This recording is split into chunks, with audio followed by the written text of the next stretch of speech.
Hai sahabat Pondok Media di seluruh Indonesia, kami datang kita belajar. Jangan lupa subscribe, klik tombol lonceng, like, comment, and share ya, agar kalian dapat update video terbaru dari. Assalamualaikum warahmatullahi wabarakatuh. Selamat pagi anak-anak Indonesia yang hebat. Selamat berjumpa kembali dengan Pondok Media. Pondok Media datang, belajar menjadi senang. Gimana kabarnya anak-anak? Sehat ya? Alhamdulillah.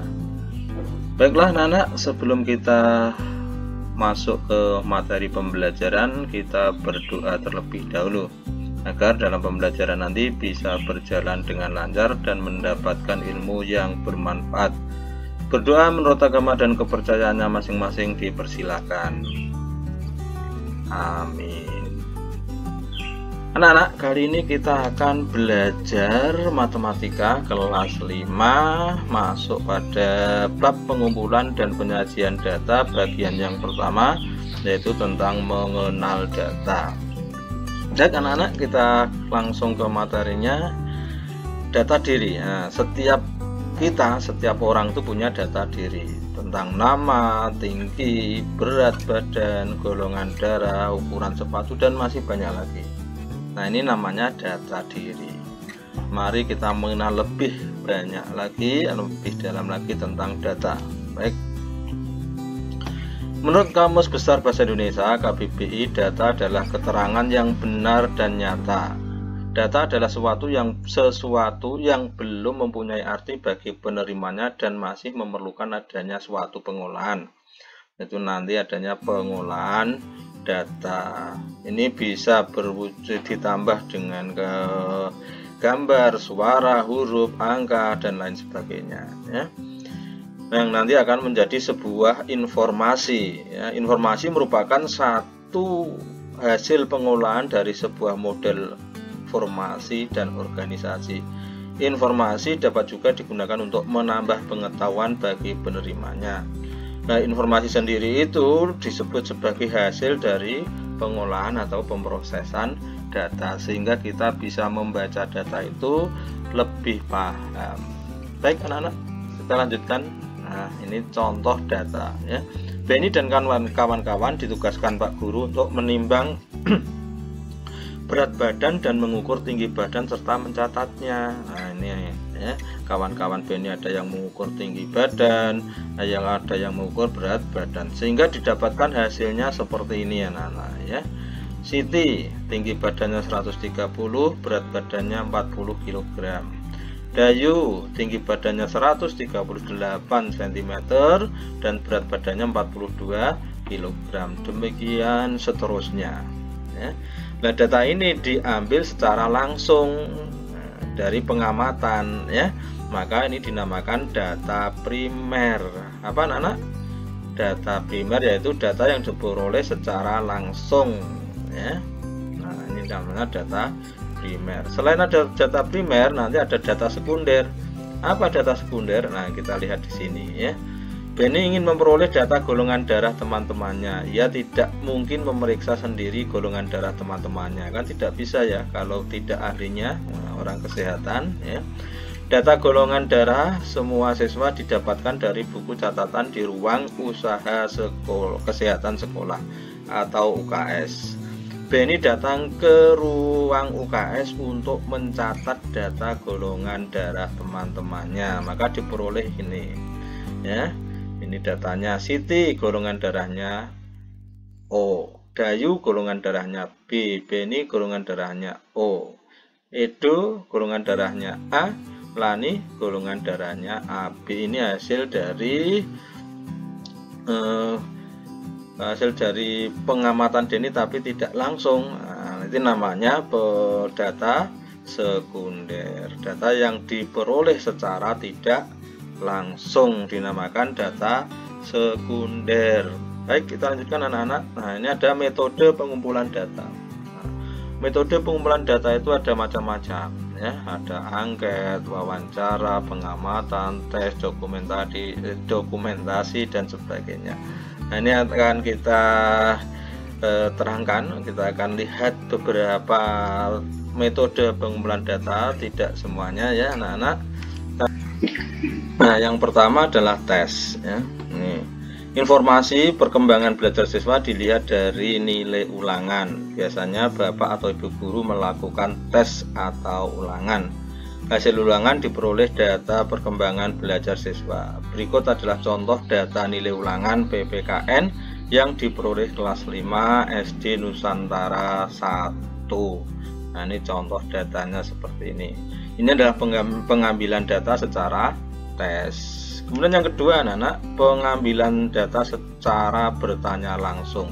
Nah, nih Siti ingin mengetahui buah kesukaan dan buah yang tidak disukai teman-teman di kelasnya. Siti menanya kepada masing-masing teman dan mencatatnya tentang buah kesukaan dan buah yang tidak disukai. Nah, dari pertanyaan dua ini, apakah buah yang kamu sukai? Apakah buah yang tidak kamu sukai? Diperoleh data seperti ini. Nah, Edo, buah yang disukai apel, yang tidak disukai pisang. Beni, buah yang disukai mangga, yang tidak disukai pepaya, dan seterusnya. Inilah data yang didapat Siti secara bertanya langsung. Ini pengambilan data yang nomor 2. Kita lanjutkan pengambilan data yang nomor 3, yaitu dengan angket ya. Angket adalah lembar isian yang berisi pertanyaan-pertanyaan. Berikut contohnya ya. Misalnya kalian akan membuat angket, buatlah pertanyaan, kemudian bisa diketik, di print, kemudian dibagikan pada teman-teman kalian, kemudian diisi, itu namanya angket ya. Contohnya ini adalah angket pertanyaan suatu produk kepada konsumennya. Apa produk favorit Anda? Mengapa Anda membeli produk tersebut? Seberapa puaskah Anda dengan produk tersebut? Dan lain sebagainya. Maka hasil jawaban kalian nanti atau hasil jawaban yang diberi pertanyaan tadi menjadi sebuah data. Nah, data inilah yang diambil dari angket. Baik anak-anak, kita lanjutkan yang keempat, yaitu pencatatan langsung. Nah, seperti tadi ya, data apa tadi? Primer ya. Nah, ini namanya pencatatan langsung. Ini tidak perlu saya terangkan karena tadi juga sudah ya. Tapi sebelum melakukan pencatatan langsung, kita harus membuat belangko data terlebih dahulu seperti ini ya. Ini kosong, kemudian nanti ditulis. Nah, setelah ditimbang langsung, ditulis hasilnya, ditulis. Nah, ini namanya pencatatan langsung. Baik anak-anak, kita lanjutkan. Nah, sekarang sampailah memahami data. Ini adalah contoh data nilai ulangan bahasa daerah siswa kelas 5 ya. Pertanyaan, tentukan nilai terendah dan nilai tertinggi dari data di atas. Ini data yang belum diolah, tapi kalian juga bisa membacanya ya, memahaminya. Nah, dengan menjawab pertanyaan seperti ini, tentukan nilai terendah. Nah, nilai terendah berapa? Ini ada 65, ada yang di bawah 65. Oh, ini ada 60, ada yang di bawah 60. Nah, tidak ada, berarti jawabnya adalah nomor A adalah 60, begitu ya anak-anak, paham ya. Kemudian yang B, berapa siswa yang nilainya di bawah 70? Di bawah 70 berarti 65 dan 60 tadi ya. Ada yang lagi di bawahnya, kita lihat. Ini kita hitung 1, tidak ada, 2, nah, tidak ada. Berarti jawabnya siswa yang nilainya di bawah 70 adalah 2 anak, paham ya. Dan berapa siswa yang nilainya di atas 80? Berarti 85, 90, 95 dan seterusnya. Kita hitung ada berapa siswa ini? 1, 2, oh ini 3 ini ya, 85 juga ya. Tadi di atas 80, kita hitung 1, 2, 3, 4, 5, 6, 7, 8, 9, 10, 11, 12, 13. Jadi ada yang siswa yang nilainya di atas 80 adalah 13 siswa, begitu jawabnya ya. Dan berapa banyak siswa yang mendapat nilai 75? Yang mendapat nilai 75 adalah berapa? Kita hitung saja. 1. Nah, baris 1 aja, 1, 2, 3, 4, 5. Nah, ini tidak ada, berarti 5 anak. Demikian untuk memahami data yang belum diolah anak-anak ya. Nah, nanti di pembelajaran berikutnya kita akan mengolah data sehingga kita mudah untuk memahami. Nah, kalau ini kan kita harus mencari satu persatu dan masih sulit untuk langsung memahami. Tapi nanti kalau sudah kita olah, maka kita akan lebih cepat memahami. Orang yang melihat itu akan lebih cepat paham ya, tanpa harus memperhatikan satu persatu, mencermati satu persatu. Baiklah, kita coba anak-anak ya, kita pahami data yang belum. Ada 3 latihan soal ini untuk memahami data yang belum diolah. Baik anak-anak, nah ini ya. Berikut adalah berat badan dalam kilogram siswa kelas 4 ya. Tentukan berat badan terendah dan tertinggi. Yang terendah berapa kilogram, yang tertinggi berapa kilogram, dicari ya. Dan berapa siswa yang beratnya 30 kg dihitung. Berapa siswa yang beratnya kurang dari 30 kg, berarti yang di bawah 30 kg dihitung satu-satu ya. Berapa siswa yang memiliki berat tertinggi, tertingginya berapa, kemudian dihitung ada berapa siswa. Berapa siswa yang memiliki berat tertinggi, maka dihitung berat yang tertinggi. Mungkin ada 1 atau 2 atau 3 anak. Demikian ya. Silahkan nanti dikerjakan. Kemudian yang nomor 2, berikut data golongan darah siswa kelas 5. Nah, kamu ingin memperoleh data golongan darah siswa teman kelasmu. Jelaskan cara menggunakan data yang, nah ini tidak usah yang A ya, yang langsung ke B. Berapa ini hasilnya ya. Ini sudah, ini pertanyaannya, ini hasilnya. Misalnya berapa banyak siswa yang bergolongan darah A, dihitung.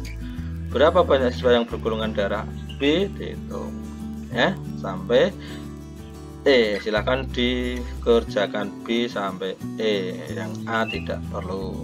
Demikian tugas nomor 2. Dan tugas yang terakhir, nilai ulangan bahasa Indonesia siswa kelas 5. Nah, ini tadi seperti tadi ya. Kriteria ke yang D ini yang mungkin kalian belum, mungkin ada yang istilah baru ya. Kriteria ketuntasan minimal untuk pelajaran bahasa Indonesia adalah 75.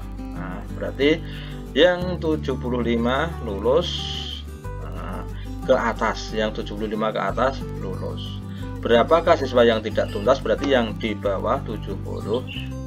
Silahkan dihitung.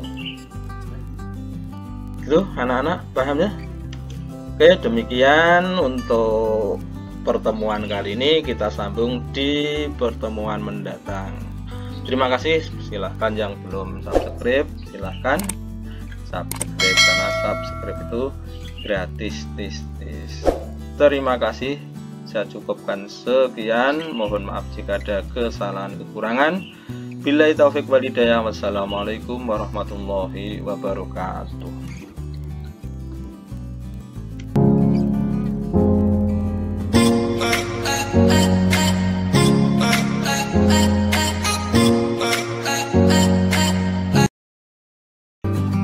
Jangan lupa yang belum subscribe dulu ya. Like, comment, and share. Dadah, terima kasih kawan-kawan.